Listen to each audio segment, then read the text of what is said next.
No, I love that. Maybe it's a spatial thing. When you get out on stage, suddenly things are very far away. Don't ever do anything out of fear. Like, really know what you want and make your own decision.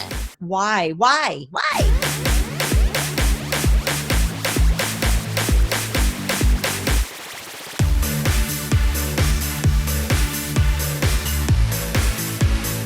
Hi everyone, welcome to the Spotlight Academy with me, your host, Jerry Gale. And today we are going to talk about ballet. Now, don't tell anyone, but this is my favorite category because I'm a former bunhead.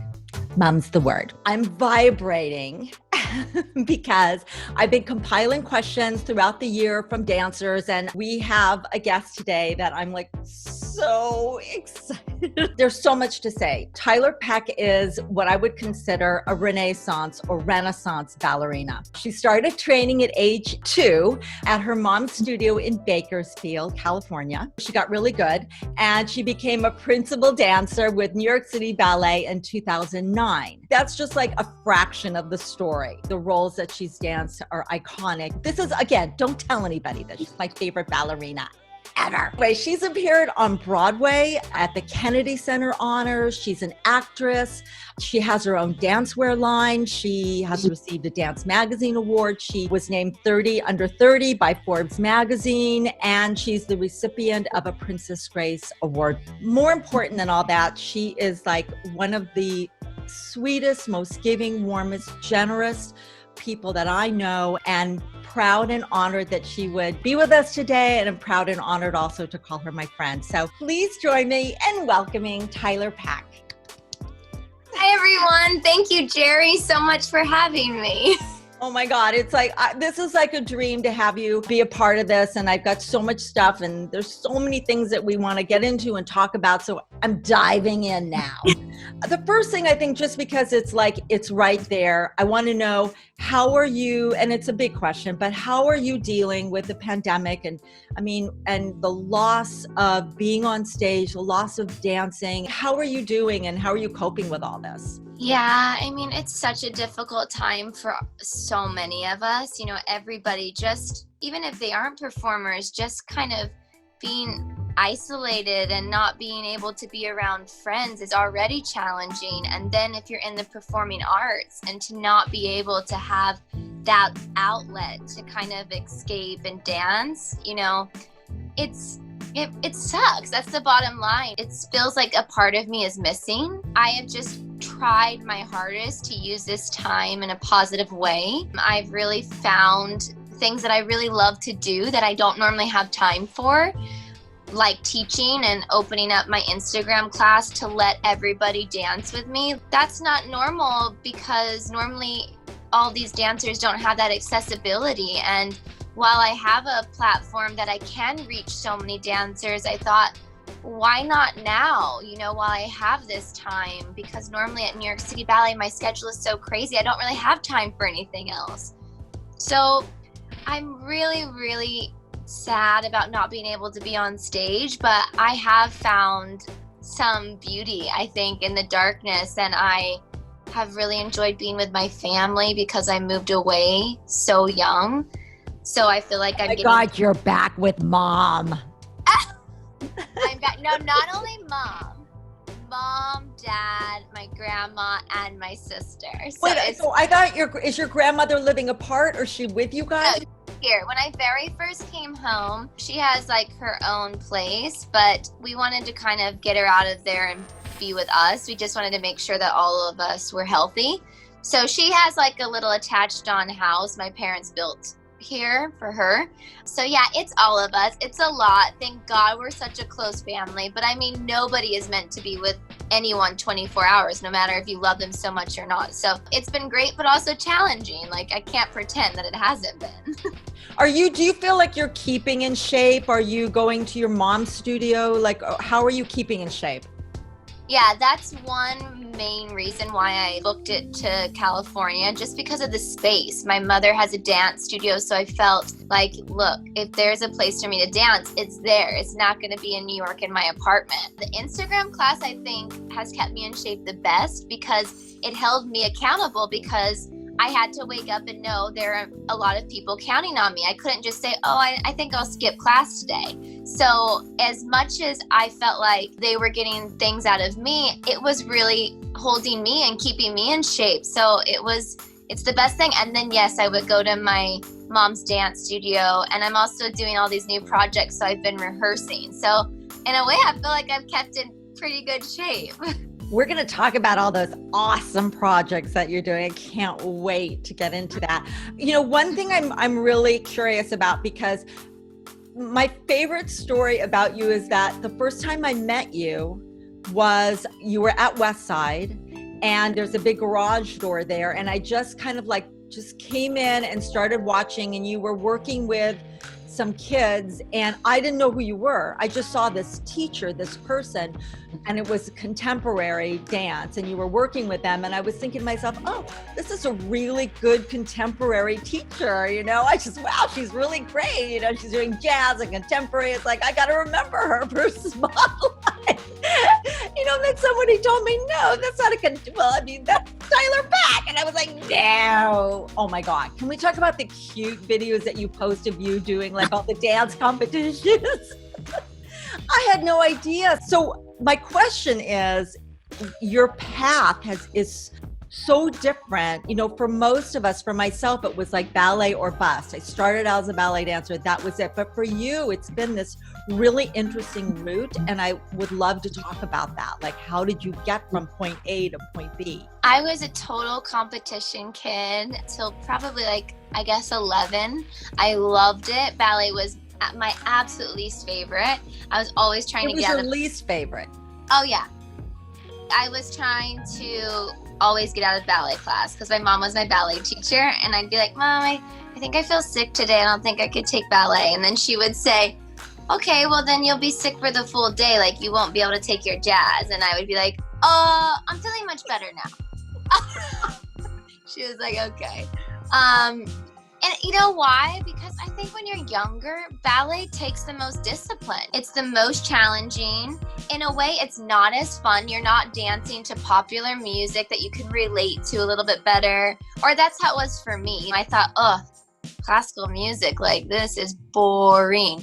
It just took me a little bit longer to appreciate it, but I was so grateful that my mom made me stick with it, because she said, Tyler, whether you like ballet or not, this is the technique that's going to make you a good dancer across the board.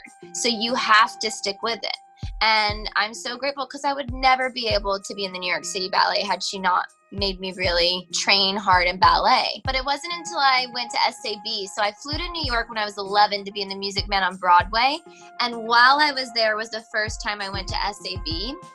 And that was the first time that I felt like, okay, ballet is not what I thought it was. Because we were learning balancing rep, it all of a sudden felt super musical. It felt more like, in a weird way, I was getting to do Who Cares, which felt to me like doing a jazz dance. So I thought, wow, I really didn't know ballet could be this. I thought it was just tutus, tiaras, the really classical things. So for me, New York City Ballet was the perfect fit, because I felt like I got everything, all of my background in one. And I would say to all of you watching that I think what helps make me stand out is the background, having those different types of dancing growing up, because when a new choreographer comes in, I'm able to kind of move better because I had the jazz, the contemporary, the lyrical. I'm not a great tap dancer at all, so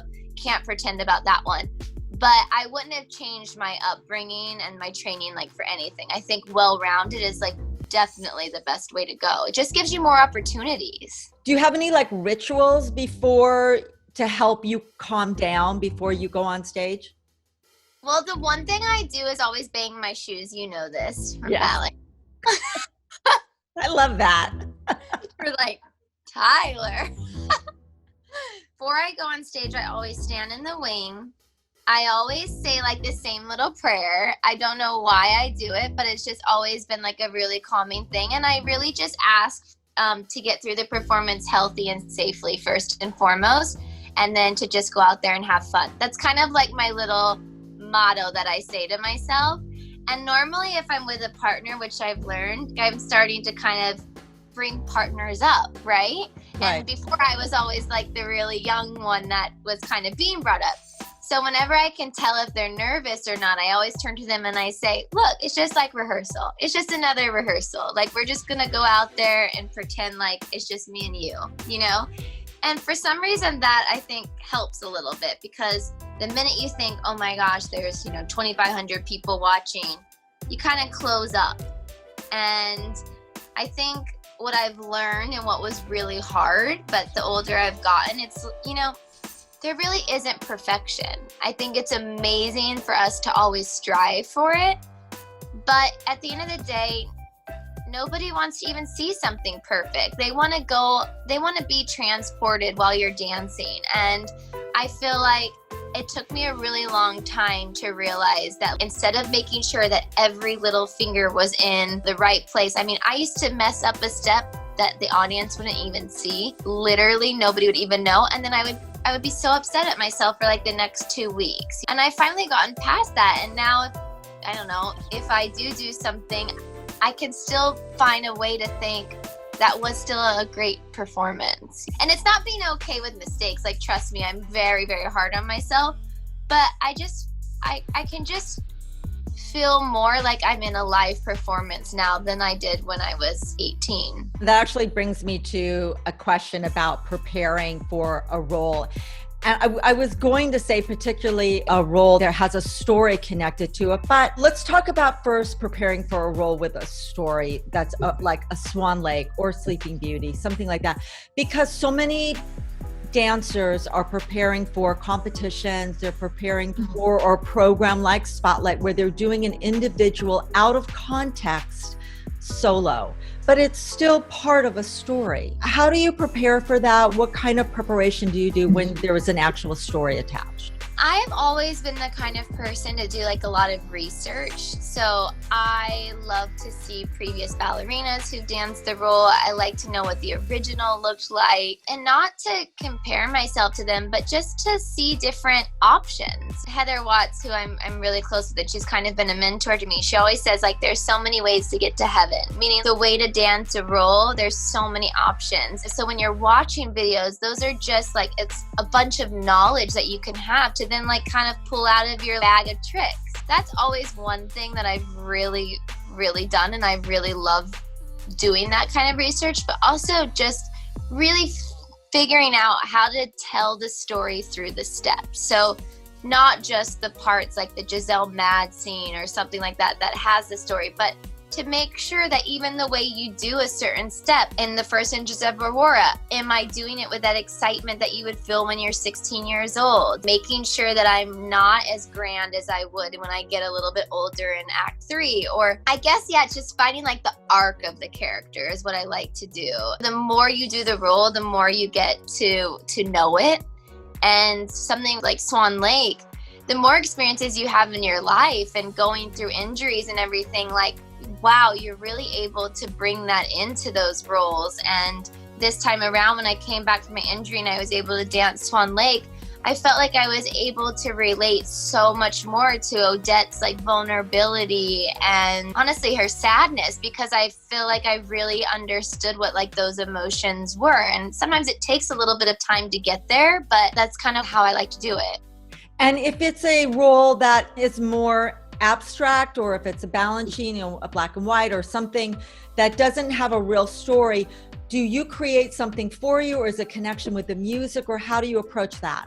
I would say it's the connection with the music. Some people always have asked, I remember even with competitions, it was like, oh, what do you do with your face in this dance that doesn't look like this? But for me, I never needed to be told what to do because the music told me how I should feel. I don't know how to explain that, but it is the connection with the music, and especially in like balancing ballets, even where there aren't stories, you can tell whether like it's something like Agon or Four T's that has a little bit more like weight, or as opposed to Tchaikovsky Pas de Deux or Allegro, which are kind of like throwing a scarf, something that's like very free and moving. I say this all the time. An unmusical dancer, I think that's my least favorite thing. I really don't understand. I'm like, listen to the music. There is a reason why that we are dancing to the music.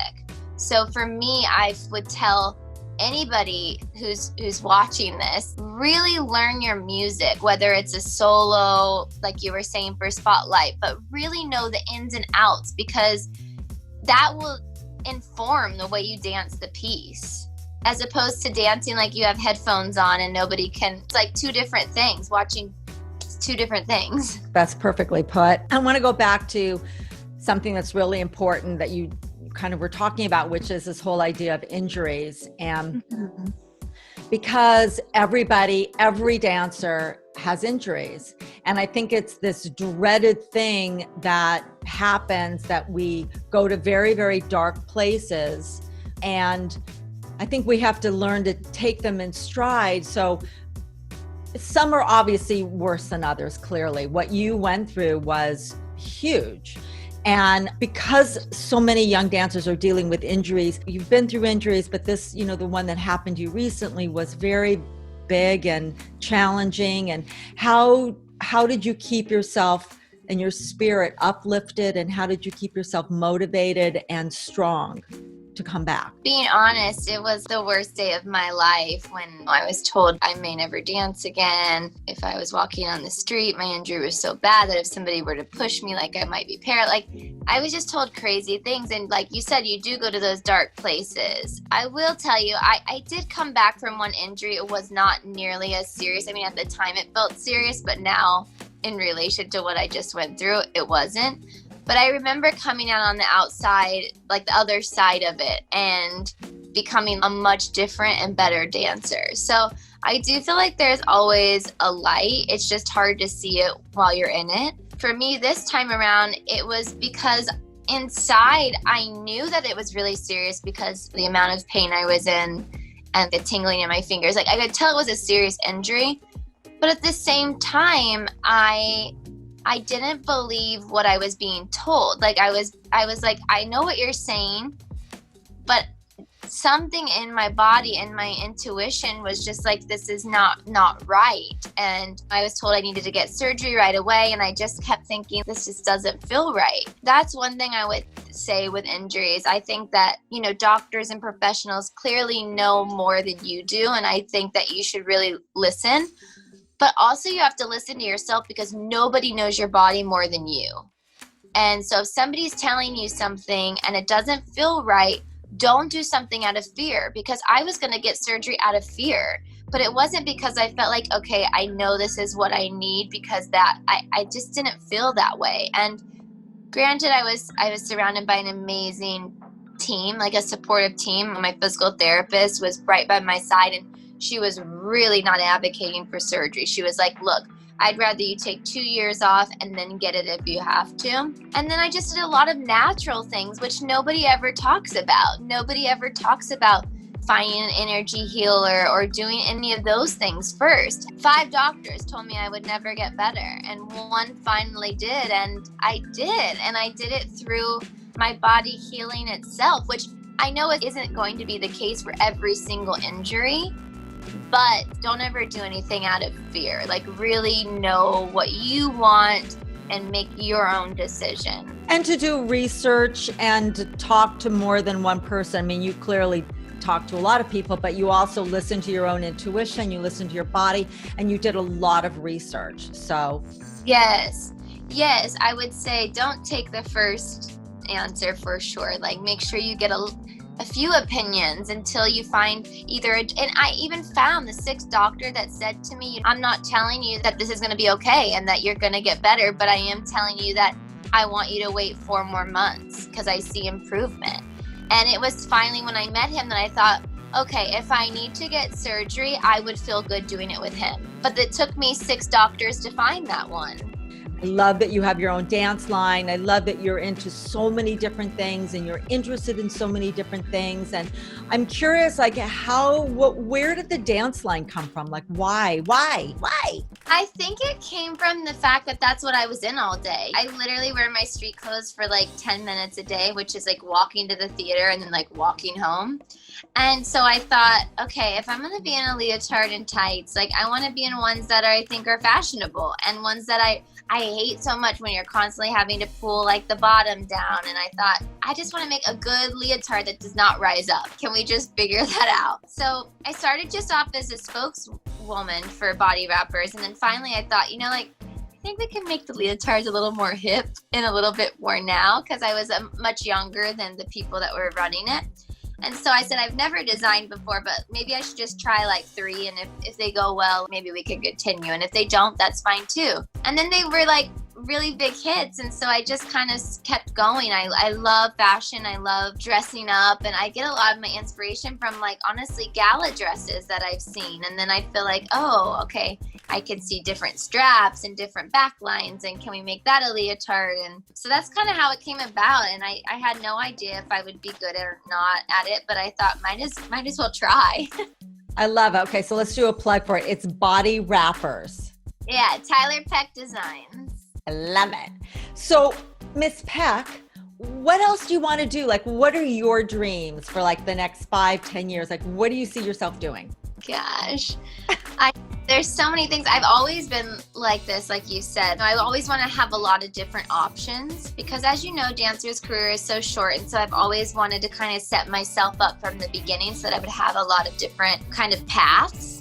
And I don't know, I think after ballet now and doing that show that you helped with, I feel like I definitely can see myself leading or producing or directing a company or something like that, where I feel like I have a lot to offer in that area. And I don't really know what that looks like, but that's one thing. But I have started producing like a lot of things, and I'm really liking that. Like I was telling you, I'm going to put together a show right now, which was all my idea. I found the people that I wanted to help co-produce it, picking all the dancers, had to find the venue. So I kind of somehow am going in that direction, but I just wanted to find a place for performers to have an outlet right now to perform in when all these theaters are so empty. And how can we do it safe, but how can we do it? I don't know. My mind is constantly like going in a lot of different directions. Victoria, my manager, actually said she was literally, when you look back on this, like nobody has been as busy as you during COVID. No. She was like, I don't understand. You're the busiest client like ever. But I love it. And I held a summer chorus where we all wore masks, and I was able to do a week-long thing with 67 dancers. And it was amazing to be back in the studio. And yeah, and amazing for the dancers that you got to work with too, that they had that interaction. Yeah, I hope so. I hope it was, especially because they probably hadn't been in the studio in a long time, and we were able to do it in a very safe way, which I'm grateful to Kim Maselli for helping me figure that out. But I mean, yeah, it's just being creative and figuring out things that I love to do and what's challenging for me. I've always been the person to, what can't I do? And let me figure out how I can do that. That's wonderful advice. That's a great attitude to have. Okay, so my last question for you is, of course, I could go on forever. What advice would you give to 16-year-old Tyler or 15-year-old Tyler, like right now? Like if little Tyler was right next to you, like what advice would you give to her? I think it would be more, it's so hard because at 16, I was going to say, I think the most important lesson that I've learned is that about perfection. Because I feel like as ballerinas, our mentality is so kind of straight sometimes.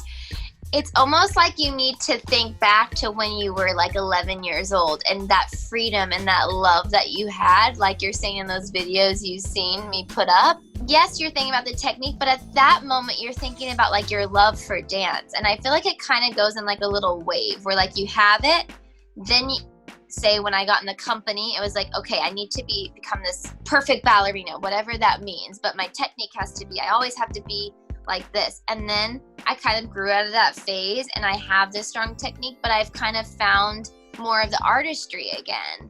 And so I think when you're 16, yes, you need to focus on the technique. I'm not telling you that it's not important, because it still is to me so much. I love a technical dancer.